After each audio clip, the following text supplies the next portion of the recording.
এই ধরনের হত্যা মামলা, আমি আমার বিশেষ নিরাপত্তার বিধিতে কথা বলতেছি, আপনাদের উপরে হামলা হতে পারে এইভাবে। না না, মাননীয় স্পিকার, আমি যে ফেরিতে করে আসতেছিলাম আমার উপর আক্রমণের জন্য ডাকাত দল প্রস্তুতি নিয়েছিল, তারপরে প্রশাসনের সহযোগিতা আমি সেখান থেকে এসেছি। এর আগেও আমি 2বার আক্রমণের শিকার হয়েছি। সরাসরি অস্ত্র হাতে আমাকে কোপাতে আসা ব্যক্তিও এখন যখন আবার আমার নেতা কর্মীদেরকে হুমকি দিচ্ছে, তাহলে তো আমি অবশ্যই নিরাপত্তাহীনতায় ভুগবো। তো এই বিষয়ে আমি এখনো অনুরোধ করব, মাননীয় সংসদ সদস্য কোনো যদি জিডি অথবা মামলা সংশ্লিষ্ট থানায় না করে থাকেন, এখনও তিনি ইচ্ছা করলে সেই বিষয়ে ওনার অভিযোগ সংশ্লিষ্ট থানায় দায়ের করতে পারেন। আমি কনসার্ন জানাচ্ছি, এবং আমার উপর যদি পরের বার আক্রমণ হয় সেটাকে ট্রেজারি বেঞ্চ থেকে দায়িত্ব নিবে কিনা এটা তাহলে বলুক যে আমরা দায়িত্ব নিব, আমরা সরকারের দায়িত্ব আছে, পরের বার যদি আপনার উপর আক্রমণ হয় আমরা দায়িত্ব নিব। আমি বসে যাচ্ছি। আর নয় বলতে হবে যে যারা এই সন্ত্রাসী কার্যক্রম করে তাদেরকে আইনের আওতায় আনবো আমরা। আমি আসলে নির্বাচনের আগ থেকেই আপনারা জানেন আমি যে অঞ্চলে জন্ম নিয়েছি সেই অঞ্চলে একটি দ্বীপাঞ্চল, এবং যেখান থেকে ইলেকশন করেছি সেই জায়গায় ভূমিদস্যু জলদস্যুদের উৎপাত অনেক বেশি।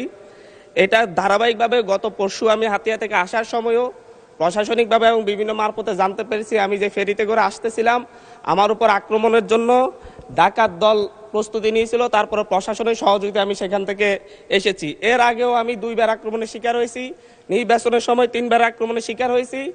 আমার পক্ষে যারাই কোনো কথা বলে, এমনকি মসজিদে আমার জন্য দোয়া করেছে, সেই মসজিদের ইমামকে মসজিদের ভিতর থেকে বের করে এনে প্রচণ্ডভাবে তার উপর হামলা করা হয়েছে, এবং তাকে আজকে প্রায় 1.5 মাস ধরে তাকে চিকিৎসা নিতে হচ্ছে।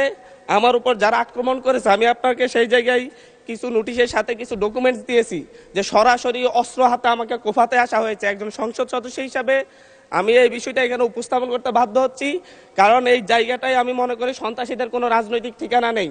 প্রতিনিয়ত বিভিন্ন একটি রাজনৈতিক দলের পদধারী এবং বিভিন্ন ক্ষেত্রে পূর্বের ফ্যাসিবাদী লোকজন তারা সরাসরি ফেসবুকে থেকে একটি রাজনৈতিক সংগঠনের এখনকার শেল্টারে থেকে ফেসবুকে ভিডিও আকারে আপনারা যদি তদন্ত দেন, তদন্তে আমরা রিপোর্ট পেশ করব, ভিডিও দিব, এবং প্রত্যেকটা রেকর্ড আমাদের কাছে আছে যে তারা কিভাবে আমাকে হত্যার হুমকি দিচ্ছে, এলাকায় ঢুকতে না দেওয়ার হুমকি দিচ্ছে। আমি তো আমার যেই এলাকা যেখান থেকে আমি নির্বাচন করছি সেই এলাকায় আমাকে নিরাপদে যাওয়ার ব্যবস্থা করতে হবে, নিরাপদে আমাকে থাকার ব্যবস্থা করতে হবে, আমার সাথে যারা নেতাকর্মীরা চলাচল করবে তাদের নিরাপত্তা দিতে হবে।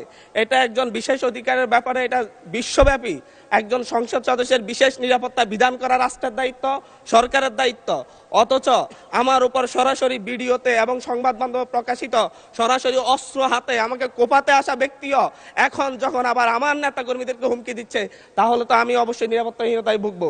তো এই ব্যাপারটা অবশ্যই গ্রহণ করে আমি মনে করি একটা তদন্তে পাঠানো দরকার, সংসদীয় তদন্ত হতে পারে, এবং কারা এই ব্যাপারে আমাদেরকে, আমি সহ আমার নেতাকর্মীদেরকে কিভাবে হত্যার হুমকি দিয়ে এবং এখন এলাকায় থাকে সরাসরি আক্রমণ করে, এমনকি আমার উপর আমার নিরাপত্তা দিতে যাওয়া পুলিশের উপর আক্রমণ হয়েছে। নট এ সিঙ্গেল আসামি অ্যারেস্ট হয়েছে। ভোটের দিনে আমার উপর আমার গাড়ি বড় হামলা করে, আমার গাড়িতে 6টা কুপির দাগ এখনো আছে, এখনো তারা এলাকায় ঘুরে বেড়াচ্ছে। বিটিভির সাংবাদিককে কুপিয়েছে, এখনো এলাকায় ঘুরে বেড়াচ্ছে। এই প্রত্যেকটা আসামির ক্ষেত্রে দেখা যাচ্ছে তৎকালীন ইউনিয়ন বিএনপির সভাপতিকে হত্যা করেছে, ইউনিয়ন বিএনপি সদস্যকে হত্যা করেছে।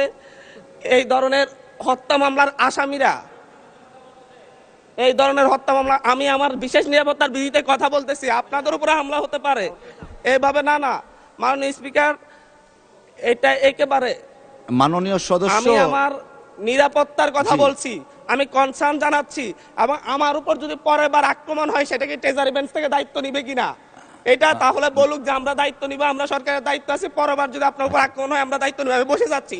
আর নয় বলতে হবে যে যারা এই সন্ত্রাসী কার্যক্রম করে তাদেরকে আইনের আওতায় আনবো আমরা। ধন্যবাদ মাননীয় সদস্য। এখন একটু শুনেন, এটা আমার হাহাকারও বলতে পারেন, কারণ আমি মামলা দিয়ে জিডি করে এখন পর্যন্ত মাননীয় সদস্য প্রতিকার পাচ্ছি না, যার কারণে আমাকে সংসদে বলতে হচ্ছে। একটু শুনুন দয়া করে। এবং মাননীয় সদস্য, আমি তখন আমার সংসদ রুমেই ছিলাম, উনি যখন স্টার্ট করেছেন আমি শুনেছি কিছু, বাকিটা এখানে এসে শুনলাম। এটা অত্যন্ত দুঃখজনক যদি ঘটনাটা সত্য হয়ে থাকে। তো এই বিষয়ে আমি এখনও অনুরোধ করব, মাননীয় সংসদ সদস্য কোনো যদি জিডি অথবা মামলা সংশ্লিষ্ট থানায় না করে থাকেন, এখনও তিনি ইচ্ছা করলে সেই বিষয়ে ওনার অভিযোগ সংশ্লিষ্ট থানায় দায়ের করতে পারেন এবং সে বিষয়ে আমরা আইনানুগ ব্যবস্থা নেব। আর বিশেষ অধিকার প্রশ্ন উত্থাপনের বিষয়টি যেহেতু আপনি নিষ্পত্তি করে দিয়েছেন, এর বাইরে এই মুহূর্তে আমার তেমন কিছু বলার নেই। তবে আমি আশ্বস্ত করতে চাই, শুধু মাননীয় সংসদ সদস্য যিনি উত্থাপন করেছেন তার বিষয়ে নয়, যে কোনো মাননীয় সংসদ সদস্য এই হাউজের যদি সেরকম কোনো পরিস্থিতির শিকার হন, তাহলে যেন বিষয়টি স্বরাষ্ট্র মন্ত্রণালয়ের নজরে তাৎক্ষণিকভাবে আনেন অথবা নিকটস্থ থানায় সেই বিষয়ে অভিযোগ দাখিল করেন। আমরা আইনের শাসন প্রতিষ্ঠায় বদ্ধপরিকর। মাননীয় স্পিকার, আপনাকে ধন্যবাদ।